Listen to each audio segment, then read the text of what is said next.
देखिए, उनकी निजी और व्यक्तिगत टिप्पणी कुछ भी हो लेकिन बिहार में कानून व्यवस्था की जो स्थिति है देश के ज्यादातर राज्यों से बेहतर है।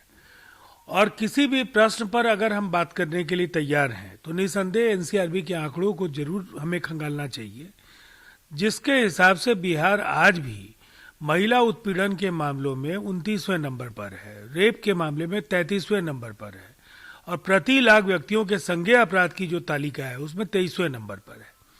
देश की आबादी का दूसरा बड़ा प्रांत है बिहार, इसके बावजूद अपराध की घटनाएं दूसरे राज्यों के मुकाबले कम है।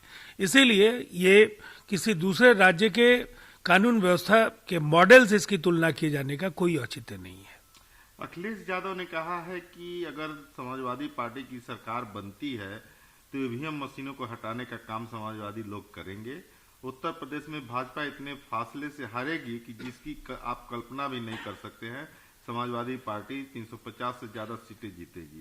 नहीं, समाजवादी पार्टी अब शिवपाल यादव वाली पार्टी है या मुलायम सिंह जी वाली पार्टी है या अखिलेश यादव जी की पार्टी है। एक कुनबे के अंदर कई पार्टियां बन गई हैं और सब समाजवादी विचारधारा से जुड़े होने का ही दावा करते हैं। दरअसल वहां कोई लड़ाई नहीं है।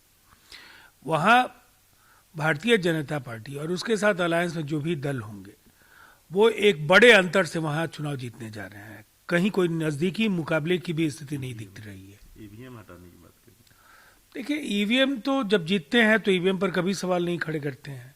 जब आप हारते हैं या आपको ये पता है कि आप जरूर हारेंगे तो ईवीएम के जरिए आप भविष्य में आप उस चुनाव के परिणाम की वैधता पर सवाल उठाने का आपको मौका मिले, उसकी पृष्ठभूमि आप तैयार करते हैं। दरअसल ये पूरी तरह से एक पारदर्शी प्रबंधन है और इसमें कहीं कोई छेड़छाड़ की गुंजाइश नहीं है। हुबली में ममता बनर्जी ने कहा कि हम तो खेला करेंगे। खेला का क्या होता है मतलब? पोलिंग बूथ पर कब्जा, मतदाताओं को डराना, निष्पक्ष चुनाव न होना, ये सब खेला करने की कोशिश टीएमसी करने चाहती है। और इसी बात को ध्यान में रखते हुए हमने सारी जानकारियों से चुनाव आयोग को अवगत कराया है, कैलाश विजयवर्गीय ने कहा है।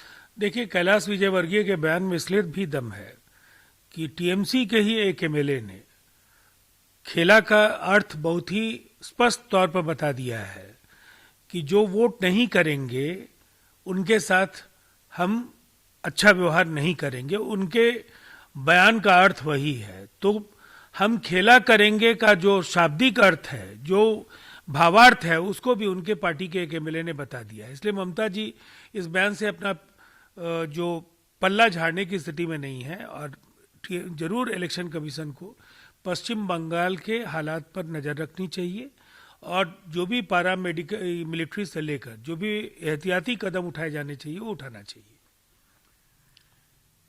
एमओएसएमईए हैं और भाजपा नेता वी मुरलीधरन ने कहा है कि हमारी पार्टी ने घोषणा की है कि मेट्रो मैन ई श्रीधरन मुख्यमंत्री उम्मीदवार होंगे केरल में।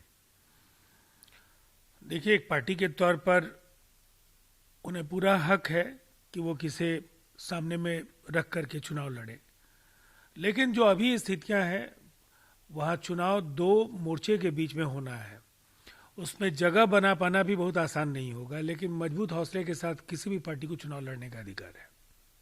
यदि कानून जबरदस्ती धार्मिक धर्मांतरण पर जांच करने के लिए होगा तो हमारी पार्टी निश्चित रूप से इसका समर्थन करेगी। अगर कानून को लव जिहाद जैसे विशिष्ट शब्द के साथ पेश किया जाएगा तो हम इस पर चर्चा करेंगे। हरियाणा के उप मुख्यमंत्री दुष्यंत चौटाला ने यह बात कही है। जबरन धर्मांतरण के सवाल पर भारतीय दंड संहिता में अभी भी कई प्रभावी प्रावधान हैं। अलग से किसी कानून की आवश्यकता नहीं है। मुझे लगता है इन कानूनों में जो प्रावधान है उनका प्रभावी क्रियान्वयन होना ज्यादा आवश्यक है और लव जिहाद जैसे शब्दों के जरिए मुझे ऐसा लगता है कि एक जो लोगों के मन में भय और संशय पैदा हो, इसकी कोई आवश्यकता नहीं है। जहां भी जिनकी सरकार है जबरन धर्मांतरण पर अपनी नजर रखें और दोषी के खिलाफ कार्रवाई सुनिश्चित करें। महाराष्ट्र में उद्धव के बाबरी विध्वंस की टिप्पणी के बाद सपा नेता अबू आजमी ने मुस्लिम मंत्रियों से इस्तीफा देने को कहा है। इसमें कुछ भी अस्वाभाविक नहीं है। जब परस्पर विरोधी विचारधाराओं के राजनीतिक दल केवल सत्ता में आने के लिए कोई गठबंधन करेंगे तो निसंदेह ये स्थिति पैदा होगी।